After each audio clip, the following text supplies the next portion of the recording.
सुप्रभात। मैं सुनीता झा एक बार फिर से आप सबका स्वागत करती हूँ आपकी हिंदी वीडियो कक्षा में। तो बच्चों, आज हम लोग सुषमा अग्रवाल जी के नया रास्ता का 23वां अध्याय शुरू करने वाले हैं। अभी तक हमने देखा कि मीनू अपने प्रयास में सफल होती है और वकालत पूरी कर प्रैक्टिस शुरू कर देती है मेरठ में ही, जहां अमित अभी भी हॉस्पिटल में ही एडमिट है। और मीनू इस बात को लेकर परेशान है कि अगर अमित स्वस्थ नहीं होता है, उसके पैर हाथ सही नहीं होते हैं, तो उसे शादी करनी चाहिए उससे या नहीं करनी चाहिए, क्योंकि अमित ने बहुत सालों तक उसकी प्रतीक्षा की है। इसलिए वो सोचती है कि उससे शादी कर लेना ही सही है, क्योंकि एक्सीडेंट तो शादी के बाद भी हो सकता था और तब वो उसे नहीं छोड़ती। तो वही मानकर उससे शादी कर लेना ही सही रहेगा। तो अभी उसके मन में बहुत सारी बातें उथल पुथल कर रही है और उससे आगे देखते हैं क्या होता है। तो 23वां अध्याय में शुरू होता है कि मीनू को वकालत शुरू किए हुए 8 महीने हो चुके थे। इन 8 महीनों में उसने अपनी धाक जमा ली थी। धाक जमा ली थी मतलब वहां उसने अपनी एक पोजीशन बना ली थी, उसकी एक अच्छी जगह वहां पे बन चुकी थी। सब उसे जानने और मानने लगे थे। पतली छोटी सी दिखने वाली मीनू की आवाज में कितना जोश था, कितना उत्साह था। उसकी बुलंदी के चर्चे चारों ओर फैल गए थे। उसकी रोवीली आवाज सबके मन को मोह लेती थी। उसके साधारण रूप को देखने वाला व्यक्ति विश्वास ही नहीं कर सकता था कि वह इतनी साहसी होगी। रोवीली आवाज मतलब रौब से भरी हुई आवाज।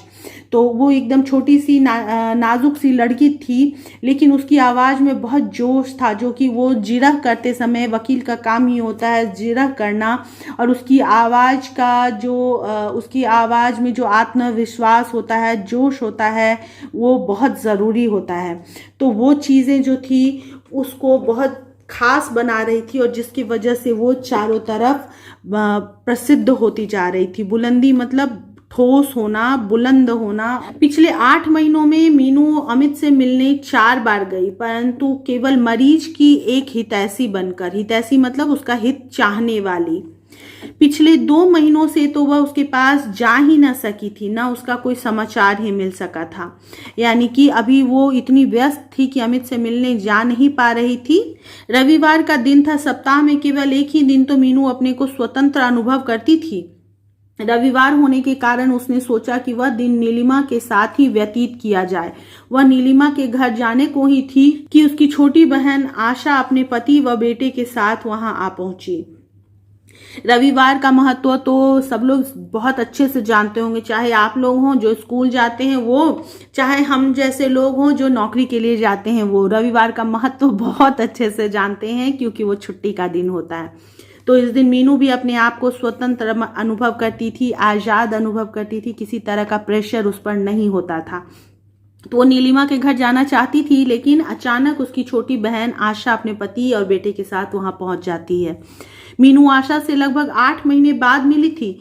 कितना परिवर्तन आ गया था आशा में। मां बनने के बाद काफी मोटी हो गई थी। यद्यपि वो मीनू से छोटी थी, परंतु मीनू उसके सामने काफी छोटी प्रतीत हो रही थी। आशा की शादी हो चुकी थी, उसका एक बच्चा था, और बच्चा होने के बाद उसके शरीर में काफी परिवर्तन भी आ गया था। आशा का नन्हा बेटा कितना प्यारा था, बिल्कुल अपनी माँ का रंग रूप लिया था उसने। मीनू ने आशा की गोद से उसे ले लिया। वह नन्हा बालक जैसे ही मीनू की गोद में आया, उसने रोना शुरू कर दिया। मीनू उसके लिए अपरिचित थी, अनजान थी, इसलिए उसके गोद में आते ही वो रोने लगता है। तभी मजाक करते हुए आशा के पति बोले, बेटे रोते नहीं हैं, आप इस समय मौसी की गोद में हो और मौसी तो माँ सी ही होती है। उनकी इस बात को सुनकर सब हंस पड़े, परंतु वह बच्चा रोता ही रहा। फिर आशा ने उसे अपनी गोद में लेकर सुला दिया। आशा की गोद में उस नन्हे को देखकर मीनू का हृदय मातृत्व की भावना से अभिभूत हो उठा। कितना भला लगता है माँ बनना भी। आशा कितनी भाग्यशाली है। और उसकी गोद में बच्चा नहीं चुप हुआ, तो आशा ने उसे गोद में लेकर सुला दिया, चुप करा दिया। आशा की गोद में उस बच्चे को देखकर मीनू के मन के अंदर भी मातृत्व की भावना, यानी माँ की भावना, माँ बनने की, माँ का जो प्यार होता है, ममता की भावना भर आया था। उससे वो अभिभूत हो गई थी, यानी कि उसके अंदर वो एहसास जागने लगा था और वो सोचने लगती है कि माँ बनना भी कितना अच्छा लगता है और आशा बहुत भाग्यशाली है, वो ऐसा भी सोचती है। कुछ ठहरकर आशा के पति बाजार चले गए। दोनों बहनें काफी दिनों बाद मिली थी, इसलिए बहुत सी बातें इकट्ठी हो गई थी। घंटों तक बैठी दोनों बहनें बातें करती रही। बहुत सी बातें इकट्ठी हो गई थी से मतलब बहुत दिनों से उन लोगों ने बातें नहीं की थी, तो एक दूसरे को बताने के लिए बहुत सी बातें उनके पास जमा थी, जो कि एक दूसरे से वो करने लगी और लगातार घंटों वो दोनों बहनें बातें करती रही। बातों बातों में आशा मीनू से पूछ बैठी, दीदी अब तो आपकी वकालत पूरी हो गई है और आपने प्रैक्टिस भी शुरू कर दी है, अब आगे आपका क्या विचार है? आगे क्या विचार है इस बारे में तो अभी मैंने कुछ सोचा ही नहीं। और आप तो जानते ही सिबलिंग्स के पास कितनी सारी बातें होती हैं, तो वही बातें होते होते अब आशा वापस उसकी शादी की ही चर्चे पे आने वाली थी, इसलिए वो पूछती है कि भविष्य में आपका क्या इरादा है? दीदी इतनी लंबी जिंदगी पड़ी है, एक अवस्था ऐसी आती है जब अपने पति और बच्चों का ही सहारा होता है, आशा ने मीनू को समझाते हुए कहा। वो समझाती है कि अंत में तुम्हें परिवार की जरूरत जरूर पड़ेगी, इसलिए शादी न करना कोई समझदारी नहीं है। अभी इतनी जल्दी भी क्या है, फिर सोच लेंगे इस बारे में, कहकर मीनू वहां से उठ गई। लेकिन मीनू ने बात को टाल दिया। आशा को लगा कि शायद विवाह की बात दीदी को अच्छी नहीं लगी। तभी आशा ने अपनी बात का विषय बदला और मीनू से माँ, पिताजी व रोहित की कुशलक्षेम पूछी। अब जब मीनू वहां से उठकर आगे बढ़ गई तो उसे लगा कि शायद उन्हें शादी की बात करना अच्छा नहीं लगा और इसलिए बात बदलकर वो परिवार की बात पूछने लगती है। मीनू ने बताया, पिताजी का स्वास्थ्य ठीक है, माँ भी ठीक है, बस सारा दिन घर के कार्य में ही व्यस्त रहती है। या तो तुम्हें ज्ञात होगा कि रोहित ने इंजीनियरिंग पूरी कर ली है, अब उसकी दिल्ली में नौकरी भी लग गई है, शुरू में ही 3,000 रुपये महीना पा रहा है। और उसने सब कुछ बताया घर परिवार के बारे में। अच्छा दीदी, ये तो बहुत प्रसन्नता की बात है, पर रोहित ने मुझे एक पत्र भी नहीं लिखा। कल दिल्ली जाएंगे तब उससे मिलकर आएंगे। और आशा को इस बात की शिकायत होती है कि रोहित ने आशा को कुछ भी नहीं बताया अभी तक। रविवार का पूरा दिन किस प्रकार व्यतीत हो गया मीनू को उसका कुछ पता ही न चला। अगले दिन प्रातःकाल ही आशा दिल्ली चली गई। आशा के पति को दिल्ली किसी आवश्यक कार्य से जाना था। आशा ने सोचा कि वह भी जाकर रोहित से मिल लेगी। आशा के पति अपने कार्य से दिल्ली जा रहे थे, तो आशा अपने भाई से मिलने के लिए दिल्ली चली जाती है। आशा के जाने के बाद घर में सन्नाटा छा गया। सबके बोलने की आवाज़ व छोटे बच्चे के रोने की आवाज़ से सारा कमरा गूंजता था। तो जो बहुत से लोग थे वो अचानक से चले गए, तो फिर से घर में सन्नाटा छा गया, जो कि मीनू को अखर रहा था, खल रहा था। 24वां अध्याय शुरू होता है। रोहित की दिल्ली में अच्छी कंपनी में नौकरी लग जाने के बाद से उसके लिए अनेक रिश्ते आने शुरू हो गए थे, परंतु मीनू के पिताजी सबको यही कहकर टाल देते कि अभी हमें अपनी बड़ी बेटी की शादी करनी है, उसके बाद ही बेटे की करेंगे। रोहित की नौकरी लग गई थी, अच्छी पोजीशन पे था, तो शादी के लिए बहुत सारे रिश्ते आ रहे थे, लेकिन पापा मना कर रहे थे क्योंकि मीनू की शादी अभी बाकी थी। आज भी दिल्ली से कोई सज्जन रोहित के लिए अपनी बेटी का रिश्ता लेकर आए थे। पिताजी के इनकार करने पर भी उन्होंने अपनी बेटी का फोटो सामने रख दिया। पिताजी ने मना कर दिया, लेकिन फिर भी उन्होंने अपनी बेटी का फोटो रख दिया कि आप एक बार और सोच लीजिए, देख लीजिए। दयाराम जी व उसकी पत्नी दोनों को ही फोटो पसंद आ गया था, परंतु फिर भी वे अभी इस पक्ष में नहीं थे कि बड़ी बेटी के विवाह से पहले ही बेटे का विवाह कर दे। उन्होंने उन सज्जन को यही कहकर विदा किया कि अभी हम रोहित की शादी नहीं कर रहे हैं, न रोहित ही अभी विवाह के पक्ष में है। लड़की पसंद आ गई थी, लेकिन फिर भी वो लोग शादी नहीं करना चाहते थे और उन्होंने कहा कि हम तो नहीं चाहते हैं, साथ ही साथ रोहित भी अभी शादी करने के पक्ष में नहीं है, यानी वो अभी नहीं चाहता है। वे सज्जन तो वहां से चले गए, परंतु माँ और पिताजी दोनों की मन स्थिति व्याकुल हो गई थी। जो रिश्ता लेकर आए थे वो तो चले गए, परंतु माँ और पिताजी दोनों के मन की हालत बेचैन हो गई थी, क्योंकि अभी उनकी बेटी की शादी करना बाकी था, उसके बाद ही बेटे की शादी होती और उन्हें मीनू की चिंता हो रही थी। वे इस बात से चिंतित थे कि मीनू अभी विवाह के लिए पूर्ण रूप से सहमत नहीं है मतलब राजी नहीं है, उसने हाँ नहीं किया है। बिना मीनू की स्वीकृति के वे उसका विवाह नहीं कर सकते थे, बिना उसकी हामी के, उसके हाँ कहने के वो उसकी शादी नहीं करवा सकते थे। तभी चिंतित स्वर में दयाराम जी बोले, मीनू की माँ, तुम ही मीनू को समझाकर विवाह करने के लिए तैयार करो। मीनू को मैं समझाने की कोशिश तो करूंगी, पर वह बहुत स्वाभिमानी है, पता नहीं वह विवाह के लिए तैयार होगी या नहीं होगी। माँ मनाने के लिए तो तैयार हो जाती है, लेकिन उन्हें भी अभी यकीन नहीं है कि वो शादी करेगी कि नहीं करेगी, क्योंकि कहती है कि वो बहुत स्व अभिमानिनी है, यानी कि स्व मतलब अपना अभिमान को सलामत रखने वाली, अपने गर्व को, अपने मान सम्मान को संभाल कर रखने वाली, मानने वाली लड़की है। तो पता नहीं वो शादी के लिए तैयार होगी भी या नहीं। उसको तुम समझा कर तो देखो, हो सकता है अब उसका विचार बदल गया हो, वह अब शादी के लिए तैयार हो जाए। पिता को उम्मीद है कि शायद अब उसके विचार बदल गए हों। हाँ, अब तो उसे विवाह के लिए तैयार हो ही जाना चाहिए।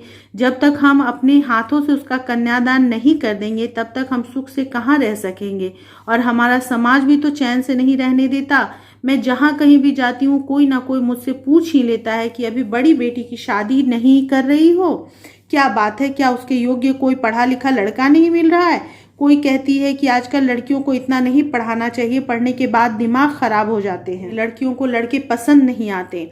माँ समझा बताने लगती है कि हाँ, एक तो बड़ी बात यह है कि जब तक हम उसका कन्यादान ना करवा दें, यानी उसकी शादी ना करवा दें, तब तक हमें चैन नहीं मिलेगा, हमें शांति नहीं मिलेगी। दूसरा, ये समाज भी हम लोग को सुकून से नहीं रहने देता। कोई कहता है कि शादी क्यों नहीं कर रही हो अपनी बेटी की। दूसरी कहती है कि क्या कोई लड़का नहीं मिल रहा है। तीसरी कहती है कि लड़कियों को इतना पढ़ाना ही नहीं चाहिए, नहीं तो उसका दिमाग खराब हो जाता है, मतलब घमंड आ जाता है उसमें, और कोई लड़का उसको पसंद ही नहीं आता है। तो समाज भी तरह तरह की बातें कर रहा है, इसलिए उसकी शादी तो करवानी ही है। वे दोनों चिंतित स्वर में अपने अपने विचार व्यक्त कर रहे थे कि इतने में दरवाजे पर किसी ने घंटी बजाई। दयाराम जी दरवाजा खोलने के लिए उठे। दरवाजा खोलते हुए वह आश्चर्यचकित रह गए। उनके सामने मायाराम जी व अमित खड़े थे। एक बार उन्हें विश्वास सा नहीं हो रहा था कि यह वास्तविकता है या स्वप्न। वे सब स्तब्ध से खड़े रह गए। मायाराम जी व अमित को दरवाजे के पास खड़े देखकर दयाराम जी को यकीन ही नहीं हो रहा था कि वे लोग सच में इस दरवाजे पे खड़े हैं। ये वास्तविकता यानी सच्चाई है या सपना है, उन्हें ये यकीन ही नहीं हो रहा था। और वे लोग स्तब्ध खड़े रह गए, मतलब बिल्कुल शॉक्ड होके खड़े रह गए। दूसरे ही क्षण जब उन्हें ध्यान आया, तब उन्होंने उन दोनों को अंदर बुलाकर बिठाया। माँ अमित को देखकर आश्चर्यचकित रह गई। मीनू ने अमित का जो हाल बताया था, उससे तो नहीं लगता था कि अमित पूर्ण रूप से स्वस्थ हो जाएगा। इस समय तो वह ठीक प्रकार से चल फिर रहा है। माँ को ये आश्चर्य हो रहा था कि अमित बिल्कुल ठीक कैसे हो गया, क्योंकि मीनू ने तो बताया था जो कि उसकी बुरी हालत है। तभी माँ ने अमित से पूछा, अमित बेटे, अब तुम्हारी तबीयत कैसी है? मीनू से तुम्हारे एक्सीडेंट के बारे में पता चला था। अब तो पूरी तरह से ठीक हूँ। अमित ने बड़ी आत्मीयता से उन्हें जवाब दिया। आत्मीयता मतलब बहुत अपनेपन से उन्हें जवाब दिया कि मैं अब बिल्कुल ठीक हूँ। तभी मायाराम जी बोल पड़े, अमित की हालत तो बहुत नाजुक हो गई थी। सब ईश्वर का आशीर्वाद है जो यह ठीक हो गया। चलिए, ईश्वर ने सब ठीक ही किया है, कहकर माँ अंदर रसोई घर में चाय आदि की तैयारी करने चली गई। और औपचारिक बातचीत के बाद मीनू की माँ चाय नाश्ते की तैयारी के लिए किचन में चली जाती है।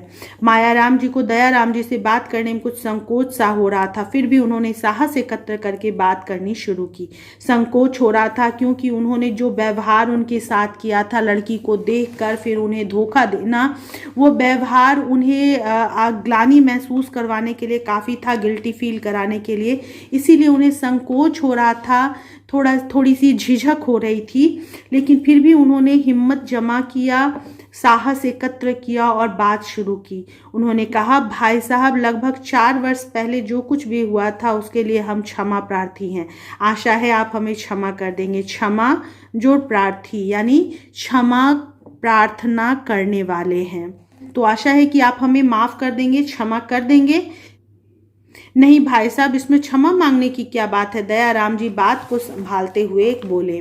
उन्होंने बात को संभाला और औपचारिकता निभाई। उन्होंने कहा, इसमें माफ़ी मांगने की तो कोई बात ही नहीं है। नहीं, हमसे जो कुछ भूल हुई थी उसके लिए हमें बहुत समय तक पछतावा रहा, परंतु जैसी होनी होती है वैसा ही दिमाग भी हो जाता है। मायाराम जी कहते हैं कि हमें हमारी गलती का एहसास है और बहुत पछतावा भी है, अफसोस भी है, परंतु जैसी होनी होती है यानी जैसा भाग्य में लिखा होता है वैसा ही दिमाग भी हो जाता है, यानी कि बुद्धि भी भ्रष्ट हो जाती है, गलत करने पर हम मजबूर हो जाते हैं। भाई साहब छोड़िए अब इन बातों को। मायाराम जी साहस एकत्र करके बोले, देखिए उस दिन हमने मीनू के रिश्ते को ठुकराया था, आज आपसे मीनू का हाथ मांगने आए हैं। और जब दयाराम जी कहते हैं कि हमें इस बात का कोई अफसोस नहीं है, कोई बात नहीं, तो मायाराम जी हिम्मत जुटाकर कहते हैं कि हम आज फिर से मीनू का हाथ मांगने के लिए आए थे। वो कहते हैं कि मैंने उस दिन मीनू का रिश्ता ठुकरा दिया था, लेकिन आज मैं उसका हाथ मांगने यहाँ आया हूँ। हाथ मांगना एक मुहावरा है, मतलब रिश्ते की मांग करने के लिए, शादी के लिए कहने को आए हैं।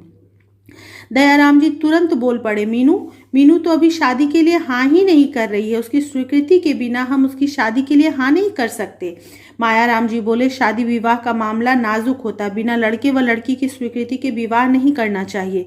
विवाह कोई गुड्डे गुड़िया का खेल नहीं होता है।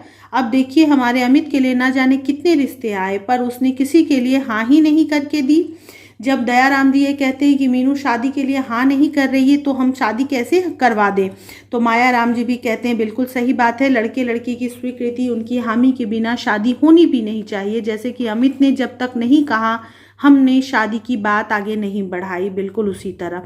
दयाराम जी आश्चर्ययुक्त स्वर में बोले, अच्छा ऐसी बात है, ठीक है, जब मीनू यहाँ आएगी तब उससे बात कर लेंगे और जैसा भी निश्चित होगा हम आपको सूचना दे देंगे। दयाराम जी ये बात सुनकर आश्चर्यचकित हो जाते हैं कि अमित ने सारे रिश्ते ठुकरा दिए, सिर्फ मीनू के लिए हाँ कहा है।